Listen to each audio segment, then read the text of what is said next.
მოგესალმებით, განვაგრძობთ რადიო მეც პირდაპირ ეთერში მუშაობას, თბილისის დროით 11 საათი 20 წუთი გახლავთ და ჩვენ სტუმართან ერთად გეოლოგთან, დედამიწის შემსწავლელი მეცნიერებების პროფესორთან ბატონ ჰარჩილ მაღალაშვილთან ერთად ვეცდებით გამოვეხმაუროთ კლიმატურ გამოწვევებს, რომელიც დღეს ჩვენ თვალწინ ტრიალებს. დილა მშვიდობისა, მოგესალმებით, მადლობა სტუმრობისთვის. დილა მშვიდობის, მადლობა მოწვევისთვის და მივესალმებით თქვენს მსმენელებს. დიდი მადლობა კიდევ ერთხელ ბატონო არჩილ ჩვენ ვართ იმ მოცემულობასა და რეალობაში, როდესაც კლიმატის ცვლილების შესახებ ფრაზა უკვე თითქოს ფონურ რეჟიმში ყველას ესმის. და თითქოს კაცობრიობა ერთის მხრივ მიეჩვია იმას, რაც 70-იან 80-იან წლებში ჰიპოთეტურად ჩანდა, რასაც კლიმატის ცვლილება ქვია და დღეს ამ ყველაფერს შეიძლება ხილულად ხედავთ, მაგრამ ადამიანი ალბათ ის იმით გამოირჩევა, რომ რაღაც ძალიან ადვილად ეჩვევა ყველაფერს. და აი ამ ფონურ რეჟიმში როცა გადადის, უკვე რთულია ხოლმე მისი ახმადობა. თუმცა პერიოდულად შემოგვილაწუნებს ხოლმე კლიმატის ცვლილებიდან გამომდინარე შექმნილი მდგომარეობა და მოდით დავიწყოთ ჩვენ იმ რეალობით, რომელიც ახლა გვაქვს. დღეს კი მთავრდება ოფიციალურად ამ კალენდრით ზამთარი, მაგრამ ზამთრის ბოლო დღეებში ისეთი უხვინალექი მოვიდა ისეთ ადგილებში დასავლეთ საქართველოში, სადაც ბოლო წლები ეს არ იყო ერთგვარად ნორმა. პირობითად აჭარის მაღალმთიან რაიონებში თუ კიდევ მზადყოფნაში იყვნენ ხოლმე და ამ მხრივ გოდერძის უღელტეხილისკენ ეს ნორმა იყო, გურიის იმ სოფლებში სადაც პრობლემები შეიქმნა, სადაც კიდე ისედაც ზღვარცოფული პრობლემები არსებობდა, ეს ცოტა არასტანდარტული იყო. მე ეს შესავალი იმიტომ გავაკეთებ, რომ აქტიური თემაა დღეისთვის და პირობითად აი ეს უჩვეულო თოვლი და ზამთრის მსგავსი დინამიკა დასავლეთ საქართველოში მეტწილად ვიდრე აღმოსავლეთში არის თუ არა ერთგვარი გამოძახილი კლიმატის ცვლილებებისა და მე იქნებ დაგვეხმაროთ კლიმატის ცვლილებებიდან გამომდინარე მოცემულობის ახმადობაში, რამდენად გრანდიოზულია, საფრთხისშემცველია და როგორი სურათი გვაქვს. დიდი მადლობა, საკმაოდ ბევრი მომცველი კითხვა. დავიწყებ იმით, რომ კლიმატის ცვლილება რეალობაა. ამას ჩვენ ხედავთ, ამას ამტკიცებს ოფიციალური სტატისტიკა და ოფიციალური კვლევები. არსებობს უამრავი საიტი, საერთაშორისო ორგანიზაციების, მათ შორის სადაც მოყვანილია ის ობიექტური მასალები და მონაცემები, რომლებიც მეტყველებენ, რომ აშკარად ბოლო პერიოდში, განსაკუთრებით ბოლო 150 წლის განმავლობაში კლიმატი საგრძნობლად და რაც თავარია აჩქარებულად იცვლება, მიუხედავად იმისა, რომ ყველა გათვლებით, სამეცნიერო გათვლებით, ჩვენ კოსმოსური თვალსაზრისით, კოსმოსში მიმდინარე პროცესების თვალსაზრისით დედამიწის მზის გარშემო ბრუნვის მთელი რიგი კანონზომიერებიდან გამომდინარე წესით უნდა ვიყოთ აცივების ხანაში. მიუხედავად ამისა, ჩვენ პრინციპში ჩვენი, ასე ვთქვათ, მოღვაწეობით ვქენით ის, რომ ახლა არის დათბობის პერიოდი და ობიექტური გაზომვები გვეუბნება, რომ საშუალოდ დედამიწაზე ტემპერატურა ბოლო 150 წლის განმავლობაში გრადუს ნახევრით მოიმატა და კიდევ ნახევარი გრადუსით ალბათ, იქ სხვადასხვა სცენარები არსებობს, მოიმატებს უახლოეს რამდენიმე წელიწადში. ანუ ეს აშკარად აჩქარებული პროცესია. ამის მიზეზები შეიძლება ვისაუბროთ, ბევრია, მაგრამ პირველ რიგში ჩვენ მაინც ვფიქრობთ, ეს არის ადამიანის მოღვაწეობა. შესაბამისად, ის რაც ჩვენ ხედავთ, ეს არის იგივე ანომალური თოვლი, ანომალური წვიმები სხვადასხვა პერიოდში, ამავე დროს გვალვები, ეს ყველაფერი ასე ვთქვათ, ცოტა ცუდი სიტყვა კანონზომიერია, მაგრამ კანონზომიერია იმ პროცესებიდან გამომდინარე, რომელსაც კლიმატის ცვლილება იძლევა. ჩვენ ამისათვის უნდა მოვემზადოთ. იმიტომ რომ ესეთი პროცესები გაიზრდება, ესეთი მოდით სიურპრიზები ამინდის მხრიდან ჩვენ კიდევ უფრო ხშირად გველის და ამისათვის უნდა ვიყოთ მზად. პირველ რიგში ასეთი პროცესების საწინააღმდეგოდ ეს არის მზად ყოფნა. თქვენ კარგად ახსენეთ, რომ იქ სადაც ტრადიციულად მოსახლეობა მიჩვეული იყო თითოვლობას, ვთქვათ, რაღაცნაირად ადაპტირებული იყვნენ რელიეფისადმი, მეწყრული თუ სხვა პროცესების მიმართ და ასე შემდეგ. დღეს ასეთი პროცესები ჩამოიწევს ან გადაიწევს ისეთ რეგიონებში, რომელიც ამ თვალსაზრისით მზად არ იყო და აი გურია ერთ-ერთი ასეთი მაგალითია და ასე ვთქვათ, ბათუმი, ხო? სადაც კი, როგორ არა, თოვლი მოსულა, მე ძალიან კარგად მახსოვს, რომ და ლამაზია ბათუმი თოვლის. ქათქათა ქალაქი სახელს კიდევ უფრო ამართლებს, მაგრამ არა ესეთი, რომელსაც მართლა კატასტროფული შედეგები მოაქვს, სახურავების ჩანგრევა, ხეების დამტვრევა და ასე შემდეგ და ასე შემდეგ. მით უმეტეს დასავლეთის თოვლი აღმოსავლეთიდან განსხვავებით კიდევ უფრო ძიმეა და აქვე კარგი შენიშნა თქვენი მხრიდან, აქვე მინდა გავამახვილო ყურადღება ერთ ძალიან სერიოზულ პრობლემაზე. საქართველოში მოქმედებს მთელი რიგი სამშენებლო ნორმები. მათ შორის არსებობს მაყურებლები საქმის კურსში არიან თუ არა, ეგრეთ წოდებული საინჟინრო კლიმატოლოგიის ნორმა, რომელიც არის სამშენებლო რეგლამენტის ნაწილი. დიახ, სამშენებლო რეგლამენტის ნაწილი, რომელიც სავალდებულოა გამოყენებისათვის, მაგრამ ის იყო მიღებული 2008 წელს. და 2008 წელს მიღებული, შემუშავებული იყო 90-იან წლებში თავისთავად მოგეხსენებათ. მას მერე ბევრი რამ შეიცვალა. იქ არის ისეთი პარამეტრები, როგორიც არის თოვლის სიმკვრივე, თოვლის სიმძიმე, რადიაცია მზის და ასე შემდეგ, რომელიც გასათვალისწინებელია მშენებლობის პერიოდში. თქვენ ახლა წარმოიდგინეთ, ჩვენ ვაშენებთ სახლებს 50-100 წლით და არა გვაქვს გათვალისწინებული ის მოვლენები, რომლებიც პრინციპში უკვე დაგეგმილია და რომელიც ვიცით რომ შეიცვლება. ანუ დითოვლობა იქნება და ასე შემდეგ. ისე რომ მე რო კაცო მკითხოს ეს ნორმები დღეს სასწრაფოდ გადასახედია.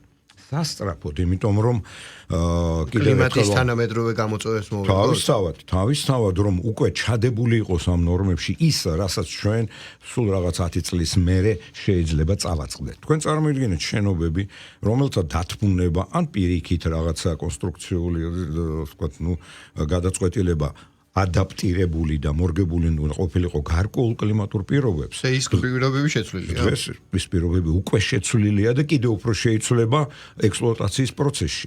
ამრიგად ჩვენ მომავალში მოგვიწევს ან ამ შენობების გადაკეთება, მათი გამაგრება და ასე შემდეგ, ანუ ისევ ხარჯები და შესაბამისი დროის ხარჯვა და რესურსების ხარჯვა. ისე რომ ეს მე რო კაცო მკითხოს სასწრაფოდ მისაღებია ეს ყველაფერი და არა მარტო კლიმატოლოგიური ნორმები, არამედ სხვა სამშენებლო, მათ შორის, რა თქმა უნდა. ბატონო არჩილ, ალბათ ცალკე გადაცემის თემა, რატომ არის გლობალური დათბობის რეჟიმში რატო ვართ და მეორე მხრივ ამ ჩვენი დედამიწის ხელს უხილავი შრის იქიდან მიმდინარე პროცესების ფონზე ჩვენთან უნდა აციებულიყო, თუმცა დათბა და ეს რამ გამოიწვია, რამ არა, ცალკე გადაცემის თემა ალბათ და იქ ალბათ სადავო თემა მეცნიერებისთვისაც პროცენტული წილი იქ ადამიანის ფაქტორისა რამდენად არის მაგარი. დღესაც მიდის ძალიან დიდი მსჯელობა. ხო, იმიტომ რომ ჩვენ მიჩვეულები ვართ რაღაცა ეს გამყინვარების და რაღაცა ლღობის პერიოდები იყო ხო საქართველოს. ყველაზე მკვეთრად მახსენდება ხოლმე, როდესაც მცხეთის და სვეტიცხოვლის ისტორიაზე საუბრობენ, როცა იქ ლიბანური კედერს რასაც ყველამ ასე იცით ხო, ეს მცენარე დღეს აღარ არის. და ეს იყო როდის ხო? მესამე საუკუნის დასაწყისი ხო? ანუ ესეც ერთ-ერთი მაგალითი იმისა, როგორ იცვლება კლიმატი და როგორ ერგება ამას სამყარო. თუმცა მაინტერესებს შემდეგი რამ. ჩვენ დასავლეთ საქართველოს იმდენად მრავალფეროვანია გეოგრაფიული ლანდშაფტით, რომ ყველა რეგიონში სახლებიც განსხვავდება, ხო? თუნდაც მარნის პრინციპით ავიღოთ, მარანი კახეთში სრულიად სხვა კლიმატიდან გამომდინარე, დასავლეთ საქართველოში ბევრად უფრო მსუბუქი კონსტრუქცია, ღიაცის ქვეშ ჩაფლით თავისი. სამხრეთ საქართველოში მთიანეთში პირიქით სამხრეთ საქართველოში იმის გამო რომ აბსოლუტურად სხვა, ხო? არქიტექტურა. კი ბატონო, ჩრდილოეთით სხვა გამოწვევები, ეს ყველაფერი ასახულია ჩვენ სამზარეულოშიც, ხო? ის ლორი ტყილა არ არის აბსოლუტურად გაჭაში და ასე შემდეგ, ხო? იგივე მსუბუქი სახლის კონსტრუქცია. ჩვენი მაგალითი მოიყვანეთ თქვენ, როგორც გასტრონომიული, ისე არქიტექტურული თვალსაზრისით, ეს არის ტიპიური ადაპტაცია გარემო პირობებისადმი. ტიპიური ადაპტაცია, მათ შორის არქიტექტურულად იქნება თუ გასტრონომიულად, კვების ვთქვათ რეჟიმით და ცხიმიანი თუ სხვა. ეს არის ტიპიური მაგალითი აი ესეთი ადაპტაცია. იმიტომ რომ გეოგრაფია განაპირობებს ფსიქოტიპაჟის ჩამოყალიბებას, ხო, გეოგრაფია და კლიმატი ერთმანეთთან დართული. მე მაგალითისთვის აი სულ ვამბობდა მახსენდება პირობითად დასავლეთ საქართველოს ფეხზე შემდგარი სახლები. ფეხზე იმიტომ იდგა რომ ნიავს იქ რადგან ნესტია, ნიავი ხის სახლი იყო და ადვილად შრებოდა, ნესტი იქ არ იყო და კომუნიზმის ეპოქაში ეს ორსართულიანი სახლის სტანდარტები რო წავიდა, პირდაპირ მიწიდან დაიწყეს ამ პირველი სართულის აშენება და წესით დღეს ისეთ მოცემულობაა რომ ამ პირველ სართულზე დიდი დოზით არც უნდა იყოს ადამიანი, მაგრამ მეორეზე, ეს ცალკე თემა იმდენად არ არის ერგონომიული შენობებია რომ მეორეზე სტუმარი თუ მოვიდა და მაშინ ადიოდნენ. ახლა ცოტა სხვა მოცემულობა უტრირებულად ვამბობ ამ ყველაფერზე, იმიტომ რომ გამოდის რომ ჩვენი წინაპრები, რომლებიც ტექნოლოგიური შესაძლებლობებით არ გამოირჩეოდნენ, ბუნებასთან მეტად ადაპტირებულნი იყვნენ და ჩვენ ტექნოლოგიამ ასე ვთქვათ გაგვიმყარა ზურგი რომ მოდი ავაშენებდა ეს ყველაფერს გაუძლებს თუ მაინც ვერ გავითავისეთ ის რომ ადრე რაც იყო ის ცვლილება ხდება და მაინც ეს ფსიქოლოგიური გარდატეხის გრძელვადიან რეჟიმში ვართ მიმღებლობის კუთხით. ძალიან კაი კითხვაა. რომელიც რა თქმა უნდა ბევრ საკითხს მოიცავს, მე ვეცდები მოკლედ გიპასუხოთ. პირველ რიგში ეს არის რა თქმა უნდა ადაპტაციის უნარი და კაცობრიობა ზოგადად იმის გამო რომ კლიმატი შედარებით ნელა იცვლებოდა ამ ადაპტაციას ახერხებდა. ასწრებდა.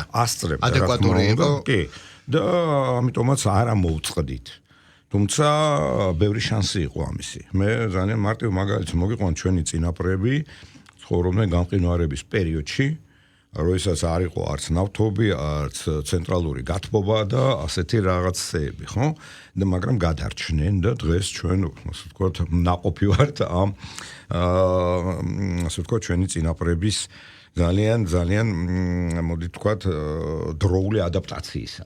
თორემ კაცობრიობა ან არ იარსებებდა, ან იქნებოდა ძალიან მცირე რაოდენობით, სადღაც შემორჩენილი შეიძლება აფრიკულ ვთქვათ კონტინენტზე მცირე რაოდენობით.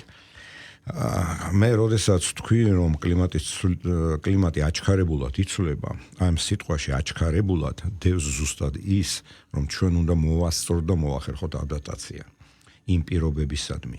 ჯერჯერობით ჩვენ არ ვართ ან ადაპტაციაში შესული და აი თქვენი მაგალითი რომ ჩვენ ვაშენებთ სახლებს, ჯერ კიდევ იმის იმედად რომ ეს ყველაფერს გაუძლებს, გაუთვალისწინებლად იმ პროგნოზებისან, რომლებიც გვაქვს და კიდევ ერთხელ მინდა გაგახსენოთ იგივე ვთქვათ, საინჟინრო კლიმატოლოგიის საკითხი თუ სხვა, ჩვენ ძალიან მე ასე ვიტყოდი გარედან რომ შევხედოთ ახლა დედამიწას, ვიღაცამ გარედან რომ შეხედოს და სოციუმს ხო, რომელიც და კაცობრიობას ცოტა ქაოტურ სიტუაციაში ვართ, დაბნეულ სიტუაციაში, მიუხედავად იმისა, რომ თითქოს რაღაცა ნაწილი მეცნიერებებისა რაღაცას გვეუბნება და ქურუმები რაღაცა გვარიგებენ, მაგრამ რეალურად ცოტა ქაოსური სიტუაცია, პანიკური სიტუაცია, როდესაც არ იცი საბოლოო ჯამში რა გააკეთო. და ამ თვალსაზრისით მე მაინდამაინც ოპტიმისტურად არ ვარ განწყობილი, იმიტომ რომ თან პარალელურად ვომობთ, პარალელურად ეგერ ის ხელშეკრულებები, რომლებიც და კლიმატის ცვლილებასთან დაკავშირებული იგივე თქვა პარიზის ხელშეკრულება, იგივე კიოტოს ხელშეკრულება, ამის ჩაშლის პირას არის მისული და დრო დაჭირდება იმის რომ კაცობრიობა თავიდან, ასე ვთქვათ, განეწყოს ამ პროცესების მართვისადმი. ასე რომ ჩვენ მე რო გასვამკითხოს ახლა ცოტა ქაოტურ და ასე турბულენტურ პერიოდში ვართ, მე კაცობრიობას გულისხმობ და დაალაგება გჭირდება. ვიც უფრო ადრე დაალაგდება, მათ შორის რომელიც სახელმწიფოც ადრე დაალაგდება და დაიწყებს ადაპტაციისადმი სერიოზულ განწყობას და არა მარტო რაღაც თეორიული და ცალკეული რაღაცა მცირე პროექტების სახით. ის რა თქმა უნდა, მოდი ესე ვთქვათ, გადარჩება და გაიმარჯვებს. და ვთქვათ, უპირატესობები ექნება ყველანაირად. რესურსებიდან გამომდინარე, გეოეკონომიკაში თუ გეოპოლიტიკაშიც რა თქმა უნდა უპირატესობას მოიპოვებს და ამაზე დიდი სახელმწიფოები ძალიან ბევრს ჯელობენ და იგივე გრენლანდიის მაგალითი პოლიტიკურ ჭრილში რო ავიღოთ და ყინულით დაფარული სივრცეები, რომელიც ობივატელისტის ერთი შეხედვით არაფრის მომცემია და ამისთვის რატო უნდა ერჩოდნენ ერთმანეთს სახელმწიფოები, სწორედ აქ იმალება ეს ახილევსის ქუსლი, რასაც ახლა თქვენ გაამახვილეთ ყურადღება და ესეც ცალკე თემაა გეოპოლიტიკური დაპირისპირებები რესურსებიდან გამომდინარე კიდევ უფრო ალბათ გამძარხდება და სხვა ღირებულებას, სხვა მნიშვნელობას შეიტანს. თუმცა მე დარჩენილი 7 წუთი მინდა დავუთმო შემდეგ რამეს. თქვენსგან კარგულებაში ვარ. თქვენ მე მესმის რომ ადაპტაციისთვის ყველაზე მნიშვნელოვანია დრო და რადგან დროში თუ გაწელილი იყო ადრე კლიმატური ცვლილება ადაპტაციასაც ახერხებდნენ. მით უმეტეს არ იყო ასეთი გლობალიზაცია, სახელმწიფოს საზღვარი დასრულებული არ არის, იქ მეორე სივრცე იწყება და ეს სენსიტიურობა ერთმანეთის შემგრძნებლობა სახელმწიფოების მხრიდან გლობალური თვალსაზრისით და სიტყვა გლობალიზაციაც ბევრ რამეს აღნიშნავს. არ იყო ის შემაფერხებელი ფაქტორი პირობითად და უტრირებულად ვამბობ უძველეს პერიოდებში, როდესაც რაღაცა დისტანციებით დაშორებული თემები, ტომები თუ მცირე სახელმწიფოები არსებობდნენ, რა თქმა უნდა, მათ გარე ფაქტორებიც ექნებოდათ ერთგვარ სირთულედ, თუმცა მეტად მობილიზება შეეძლოთ და დაკვირვება კლიმატურ პირობებზე და ერთმანეთს არ უშლიდნენ, ასე მგონია და ვინც უფრო ადვილად მოერგებოდა, როგორც თქვენ თქვით, ის მერე რაღაცა, როდესაც სტაბილური გახდებოდა უკვე ახალი პირობებით შექმნილი კლიმატი, იქ რაღაცა უპირატესობასაც მოიპოვებდა და ამის ისტორიაშიც ალბათ ბევრი მაგალითია, ხო? თუმცა თქვენ ძანეთ სიტყვა ჩვენ უნდა მოვემზადოთ. მით უმეტეს დღეს აი ამ ჭრელ სამყაროში, სადაც ძალიან ბევრი მეცნიერია, ტექნოლოგიური შესაძლებლობაა და ალბათ ყველაზე მეტი სირთულეა აზრთა სხვადასხვაობა. სანამ რაღაცა ერთ კალაპოტში არ მოექცევა ეს აზრები, მანამდე იგივე პოლიტიკოსებსაც გაუჭირდებათ ამ ყველაფრის სერიოზულად მიღება. როგორ მოვემზადოთ ნაწილში? თუ შეგიძლიათ რომ მეტი გითხრათ, ეს ერთი და ზოგადისგან განსხვავებით ასევე გავაერთიანებ კითხვას, რომ ხელი არ შეგიშალოთ და გვიპასუხოთ ფრთლად.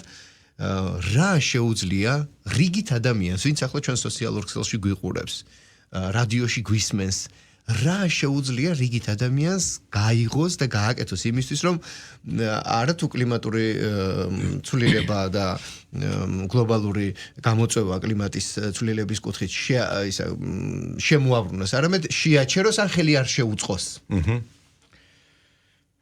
მადლობა. ესეც ძალიან სერიოზული კითხვა, არ ვიცი 7 წუთში რამდენად ჩავეწევით, თუ რამდენი დარჩა 5. მე იმ აზრის მომხრე ვარ, რომ თითოეულ ადამიანზე არის ძალიან ბევრი რამ დამოკიდებული. და ის აზრი, რომ იცით რა, მე თუ სინათლეს ახლა არ გამორთავ, მე თუ ახლა რესურსებს ასე ყაირათიანად არ მოვიხმარ, მე რა, აი ამით რა დაშავდი. იმხელა ქვეყნებია, იმხელა ქარხნებია, ჩემი ესათვალავში არ არის. არ არის ესე. იმიტომ რომ მართლაც თითოეულ ადამიანზე არის ძალიან ბევრი რამ დამოკიდებული, ჯერ ეს ერთი თუნდაც მაგალითით სხვებისათვის. და ასევე რო იტყვიან ხოლმე ზღვაკოლზე დაილევაო, თითოეული სწრლილი აქ ძალიან მნიშვნელოვანია. ამიტომ რესურსების ძალიან ყაირათიანი გამოყენება. ყველანაირი რესურსებზე მაქვს მე საუბარი ამ შემთხვევაში. ეს არ არის მარტო ელექტროენერგია. ეს არის მათ შორის წიაღისეული რესურსები, მათ შორის ბიოლოგიური რესურსები, ხო?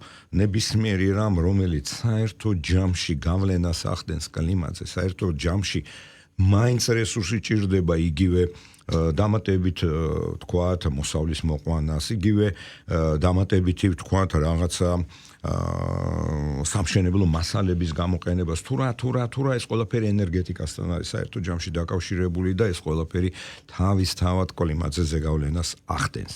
ეს ერთი მნიშვნელოვანი საკითხი. მეორე, ისევ და ისევ ადამიანთან მიმართებაში.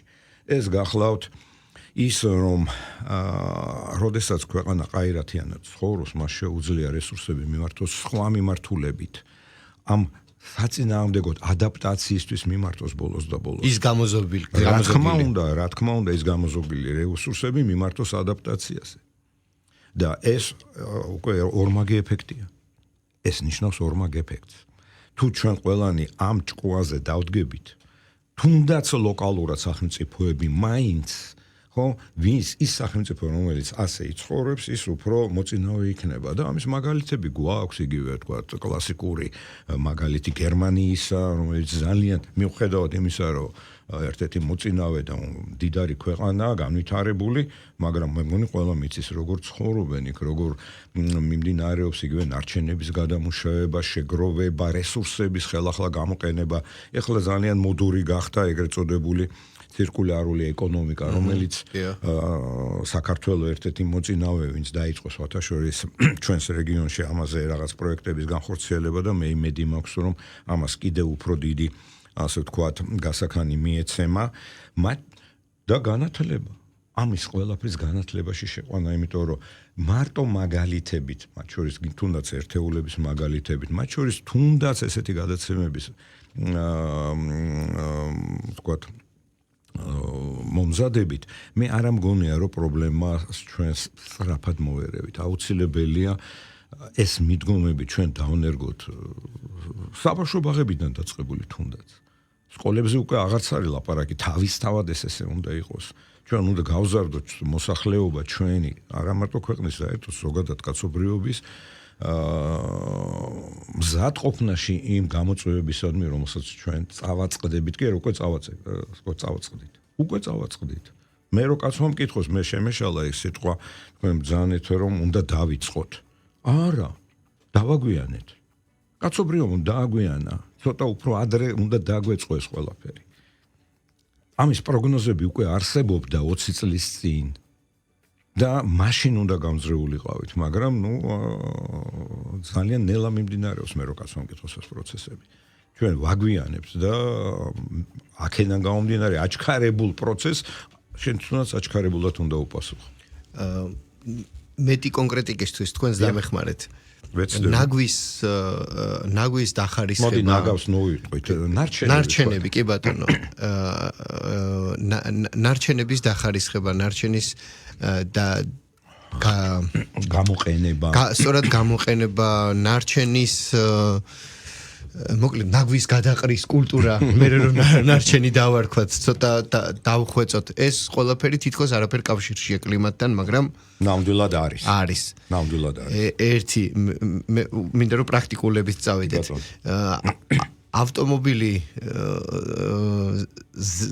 თუ ზედმეტად შედარებით ნაკლებად ვივლით და არა ზედმეტად სიარულიც ვიღაცისთვის რთულად აღქმადია ალბათ, მაგრამ თუ შევძლებთ რომ რაღაცა რაოდენობა შევამციროთ ავტომობილის სიარულისა, ეს გამონაბოლქვით რაღაცა წილი აირეკნება სადღაც. აუცილებლად ზეგავლენას მოახდენს.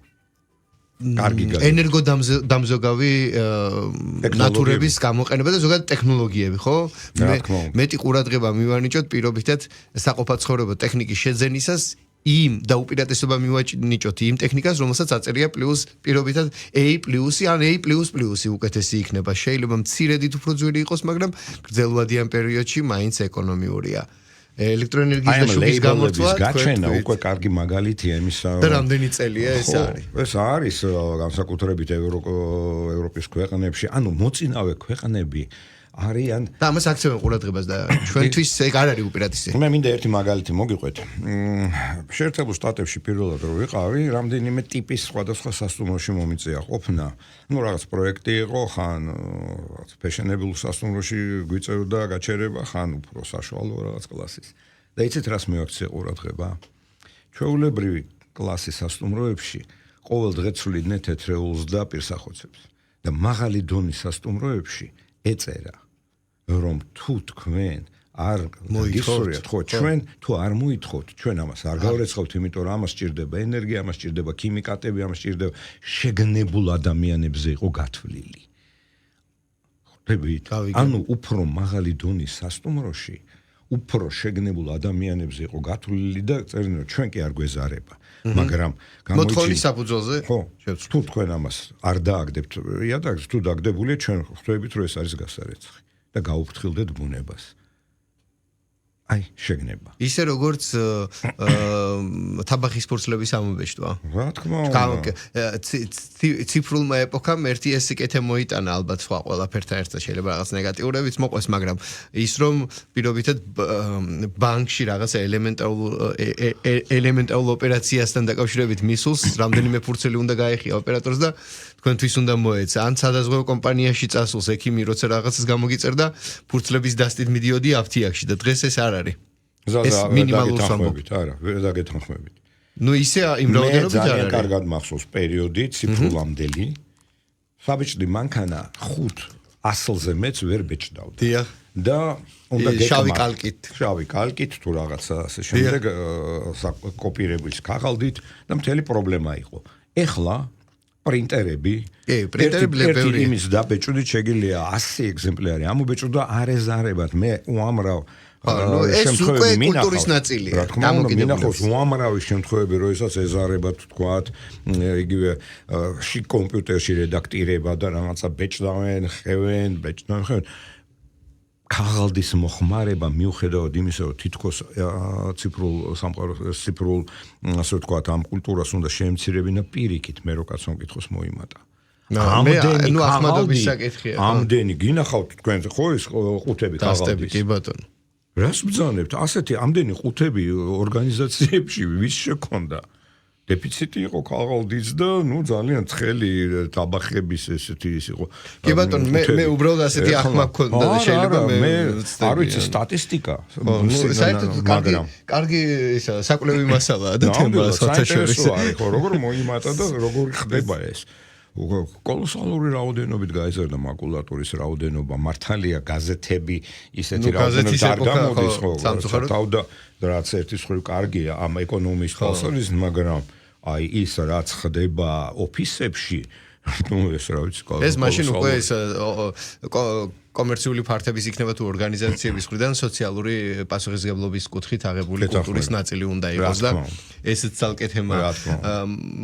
მე ერთი რამით მინდა დავასრულო ჩვენი დიალოგი, რომ აი ახლა ვეცადე რომ პრაქტიკული მაგალითები გვეთქვა ჩვენი მსმენელისთვის და ჩვენ ყველას გვახსოვს COVID პანდემიის პერიოდი, როდესაც ცუდად გვახსოვს. ყველაფერი გაჩერდა, ხო, მაგრამ დამაფიქრებელი იყო ჩემთვის და აი ნათელი წერტილივით იყო რაღაც იმედი მქონდა რომ ზოგადად პლანეტის მცხოვრებნი სხვანაირად დაიწყებდნენ ბევრ რამეზე ფიქრს რომ როგორც კი ყველაფერი გაჩერდა და ტექნოლოგიური სტაგნაცია მოხდა ფიზიკური გადაადგილებებისა თუ ასე შემდეგ დედამიწის ბევრ ადგილას ბუნებამ თითქოს სიმშვიდე მოიპოვა. აი ამის ყველაზე მკვეთრი მაგალითი იყო ალბათ ვენეცია, რომელიც სრულიად სხვანაირად დაიწმინდა, თევზების ნაკადით სხვანაირად. ხო, აი ვენეციის მაგალითი ნამდვილად. აი სრულიად სხვა. თბილისი ვიცი რა ხდებოდა. ნუ იმიტომ რომ იქაც ხო იღვრება ეს მაზუთი ასე შემდეგ და მიუხედავად იმისა, რომ არის იქ კულტურა ცოტა სხვანაირი,